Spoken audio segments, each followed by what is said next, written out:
Assalamualaikum warahmatullahi wabarakatuh. Kami, calon guru penggerak Angkatan 9 Kabupaten Cirebon akan menampilkan tayangan demonstrasi konstekstual modul 2.3 Coaching untuk Supervisi Akademik yang terdiri dari pengamat atau observer, coach, dan juga coaching. Bersama saya, Tri Kurniati, CGP dari SMA Negeri 1 Pabedilan, dan saya Yogi Handoko, CGP dari SDN 3 Karawangun. Dan saya Abdul Darul, CGP dari SDN Negeri 1 Gebang. selamat menyaksikan. Wassalamualaikum warahmatullahi wabarakatuh. Sebagai langkah awal, saya akan menunjukkan beberapa pertanyaan kepada murid. Siap ya bertanya? Siap dong. Ya, pertama saya akan mendiskusikan tentang rubrik penilaian kita hari ini, Putri. Oke, silakan. Baik, ya. Pada coaching kita kali ini, coach dan coaching akan saya amati dan saya nilai sesuai dengan rubrik penilaian. Kemudian apakah nanti sudah sesuai dengan alur tirta atau belum.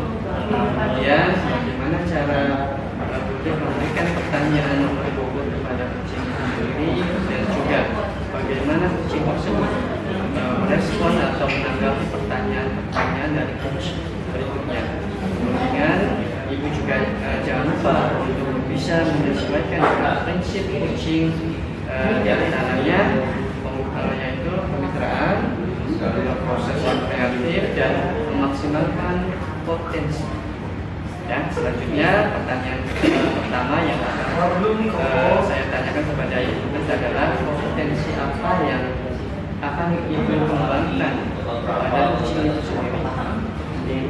Untuk kompetensi yang ingin saya kembangkan yaitu presence, bisa mendengarkan dengan aktif dan memberikan pertanyaan yang kira-kira berbobot. Pertanyaan kedua nih, kompetensi mana nih yang akan ibu kembangkan secara spesifik? Ini diobservasi oleh ibu. Kompetensi yang spesifik yang ingin saya kembangkan yaitu mendengarkan aktif dan memberikan pertanyaan yang berbobot.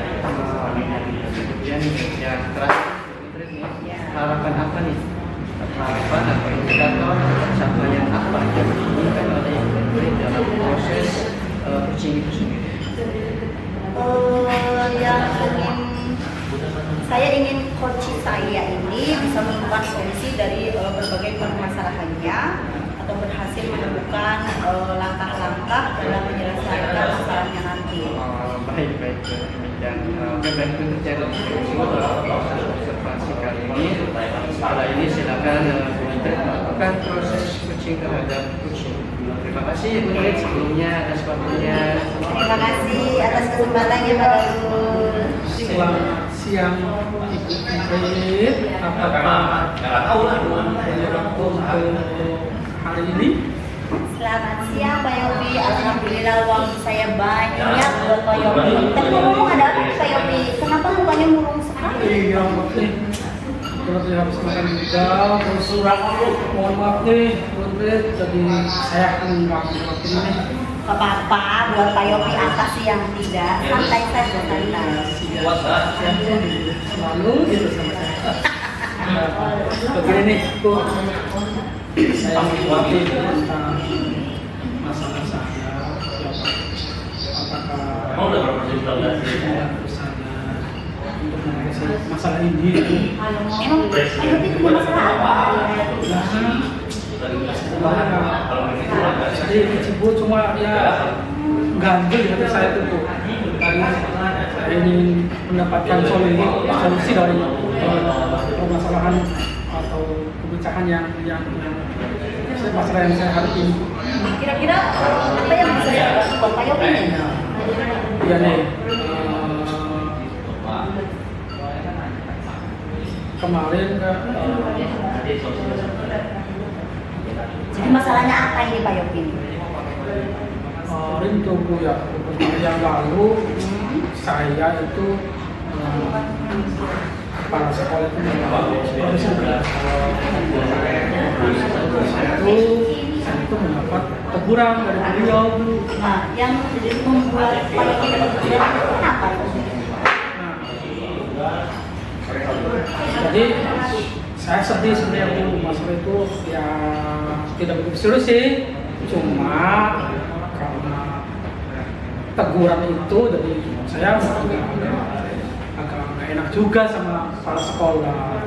Nah, saya masih bingung nih, tidak serius, tidak serius yang seperti apa sih Pak Yopi? Iya Bu, jadi kepala sekolah itu mengkritik saya tentang cara mengajar saya Bu. Memang Pak Yopi cara mengajarnya seperti apa?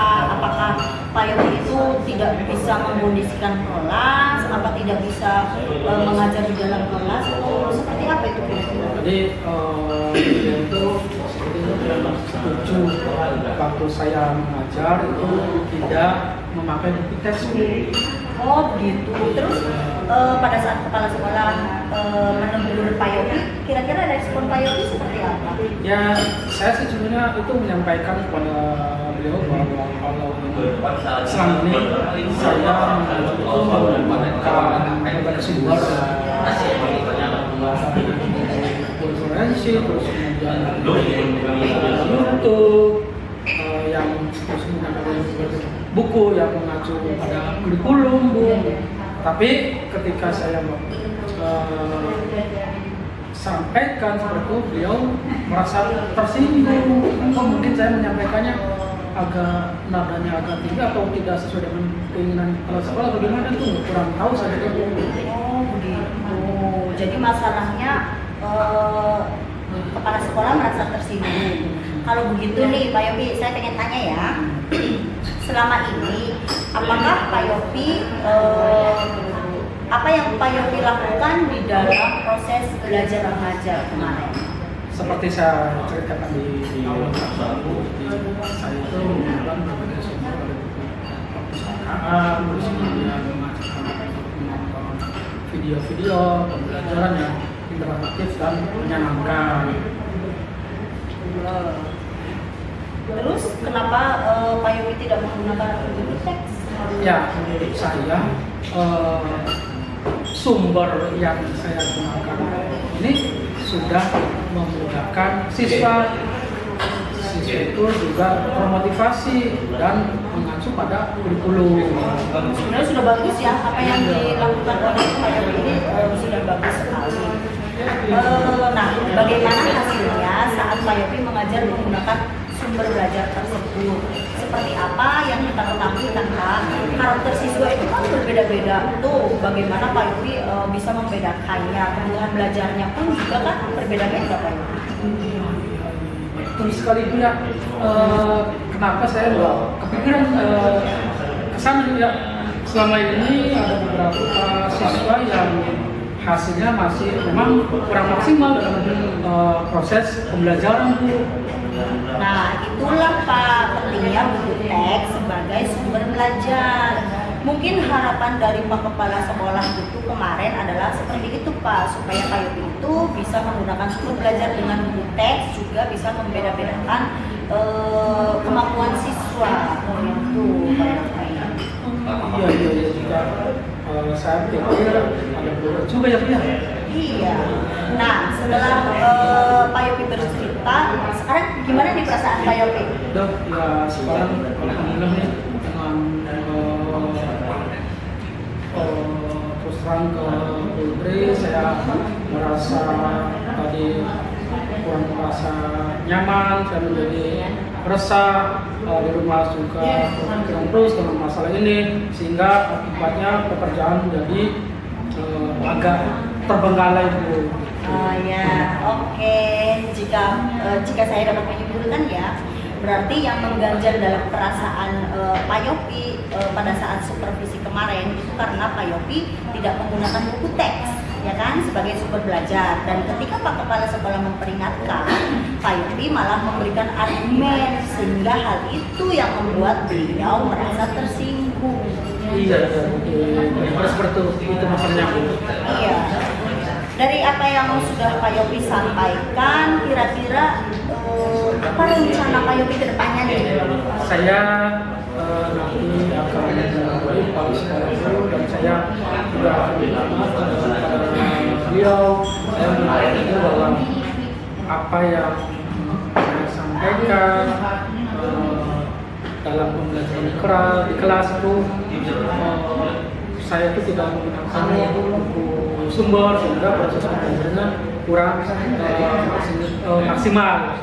Jadi kemudian nanti terkait proses belajar juga, rupanya saya akan bisa menggunakan tadi buku teks, bukan hanya dari YouTube saja, tapi juga utama sebagai pendamping untuk kegiatan proses pembelajarannya. Dan saya juga harus meminta saran kepada beliau bagaimana menjalankan proses pembelajaran itu dengan baik, sehingga hasilnya juga nanti jadi maksimal.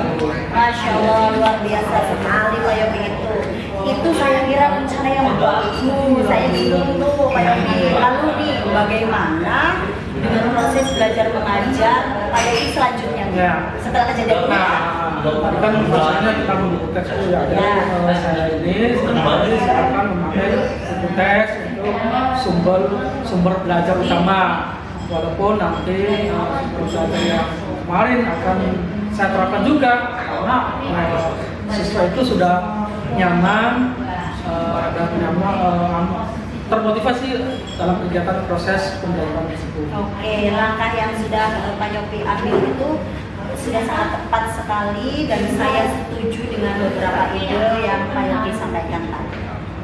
Ya, syukur alhamdulillah. Sekarang saya sudah merasa lega, karena jujur saya takut mengambil langkah dalam menyelesaikan masalah ini, sehingga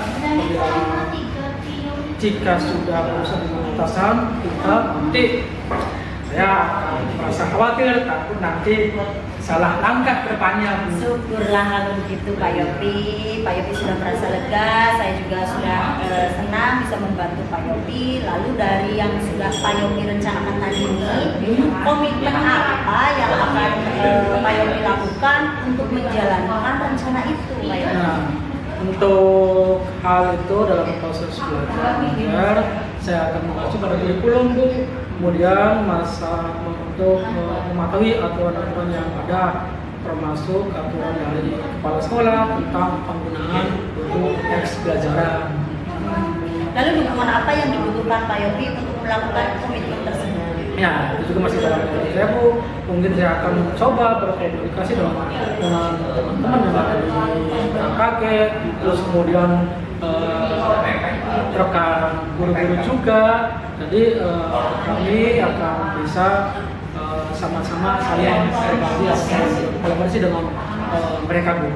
Masya Allah, itu ide yang bagus sekali Pak. Semoga dapat segera terselesaikan, dan Pak Yopi juga bisa bekerja dengan tenang, dengan nyaman, dengan suasana hati yang tanpa dihantui oleh rasa bersalah. Amin, amin. Terima kasih banyak, Bu, nih untuk waktunya dan mendengar proposal saya. Sekarang saya merasa sedikit lega.